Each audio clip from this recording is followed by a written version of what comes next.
Do you have a GEDcom on GEDmatch that you want to update? Well, today I'm going to show you how you can do that. GEDcoms are the family trees that we use on GEDmatch. Now, the GEDcom file has been around since the 1980s. It's basically a way to transfer genealogical information between programs. But not all of our tree information stays the same. As we do more research, we add people, we maybe correct some things, we maybe cut some people out who find out are not related to us at all. And so there's always going to be a need to update those GEDcoms, in other words, update those trees that we have on our account.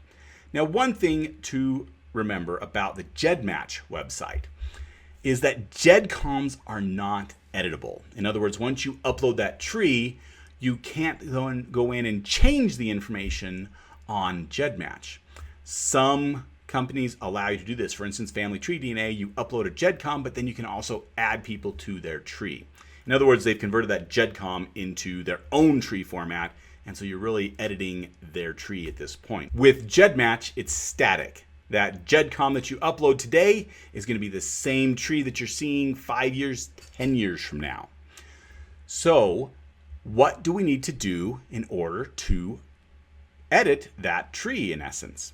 You might say, well, we can just upload a new tree, and that's fine, except that the advantage of mixing DNA with trees is actually connecting that DNA to people on the tree. So let's go through a process in order to make sure that you preserve those links that you may have already put on your tree on GEDmatch.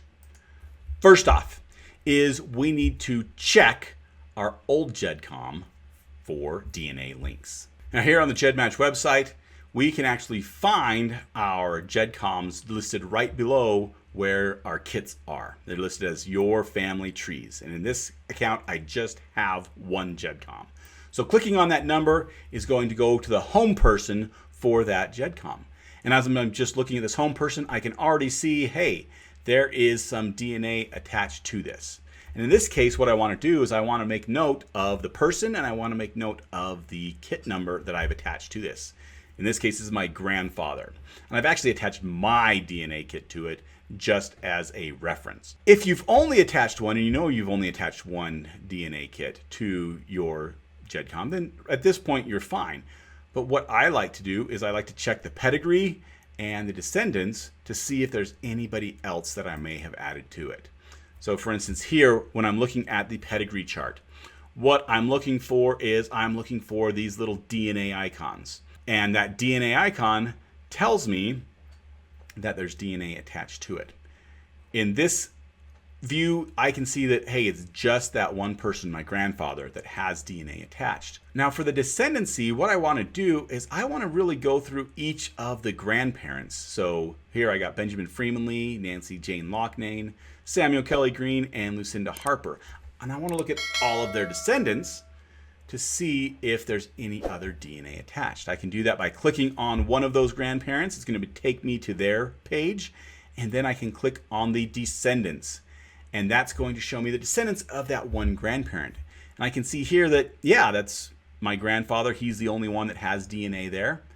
If I go back, I can then click on the next grandparent and go to descendants. I can see that, yep, it's still just that grandfather that has it there. I can go to the third grandparent, click on descendants. Again, just that same grandparent there. And finally, I can go to the fourth grandparent and click on descendants. There's just one person in this tree file that has DNA attached. So that's the only one that I need to make a note of so that I can make sure I'm able to attach that later on. So that completes step one. We've checked our old GEDcom for all of our DNA leaks. If you have been very active in linking people to the GEDcoms, then you might have several DNA links that you're looking at. So we go on to step number 2, and that is we want to upload a new GEDcom. So let's go and see real quick where we're going to upload. We're back at the home page, and there is our GEDcoms here. We want to go over to the tools, and if we scroll down on the tools, there is the Upload GEDcom Fast tool. We click on that and we can enter in the new name, and I'm just going to call this the new Gedcom tree. And we can select a kit number to match to. I'm just going to select that one. Yes, I agree to all of those. The people are not alive. The living people have been privatized.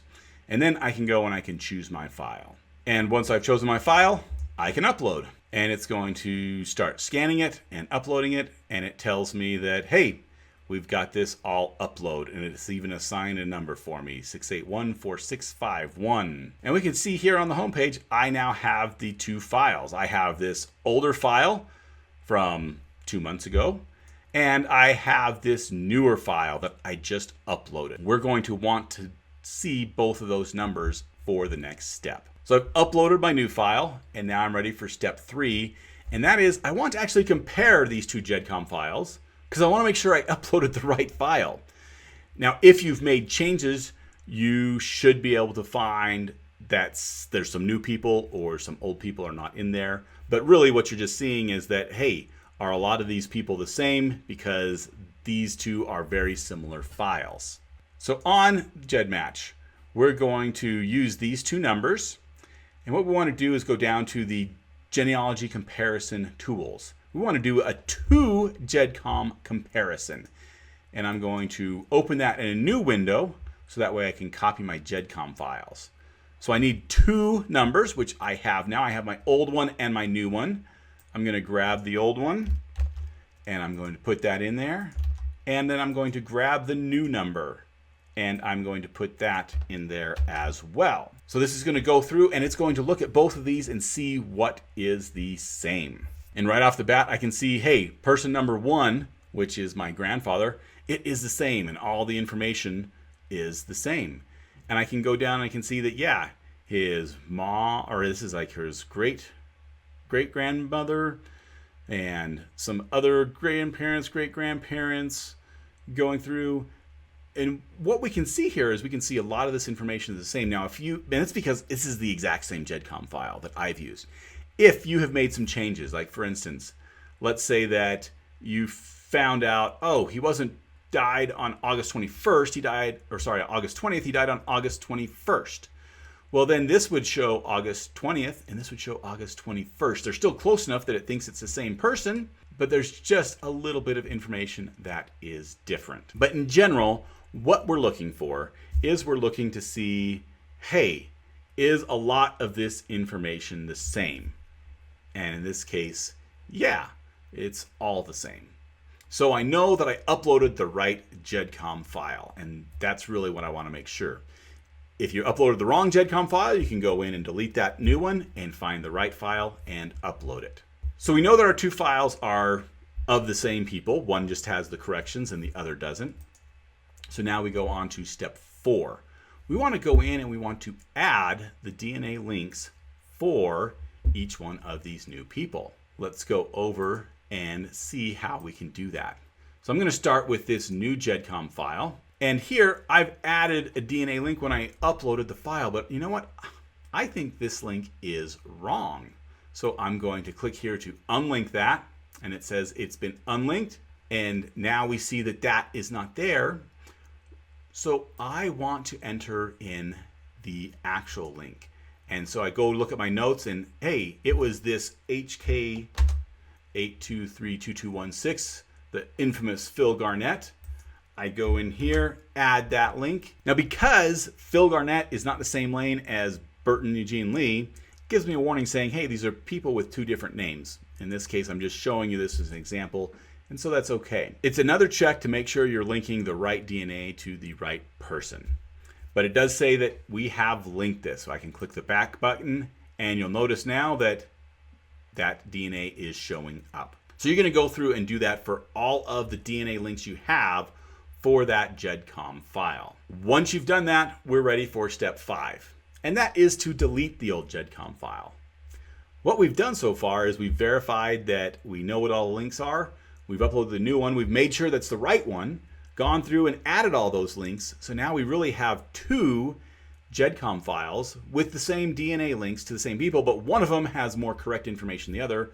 So we want to go in and we want to delete the old one. So we can go over to the GEDmatch homepage. And now what we want to do is we want to delete this file. This is our old file. If you go down here, there's a click here to manage your Gedcom resources. So these are our trees. It's going to take us to this page where we can actually delete it. As we scroll down at the bottom, you see here there are our different Gedcom files listed, and there's the ability to delete it with the X. So I'm going to click on the X for this one. It's going to ask me, are you sure you want to delete this file? And this is a good place where if you've written down the file number, you can say, yes, I want to delete that. I understand it's a permanent deletion. And you'll notice now it is gone. If we go back to the GEDmatch homepage, I can see that I only have that new Gedcom tree in the file. And that is how you update your Gedcom files in GEDmatch. Again, you can't actually edit the file in GEDmatch. You have to upload a new one, but we want to preserve those DNA links. Now, if you'd like to learn something more about Gedcoms and searching with Gedcoms, you can watch this video up here. If, however, you want to learn something more about DNA, then why don't you watch this video down below.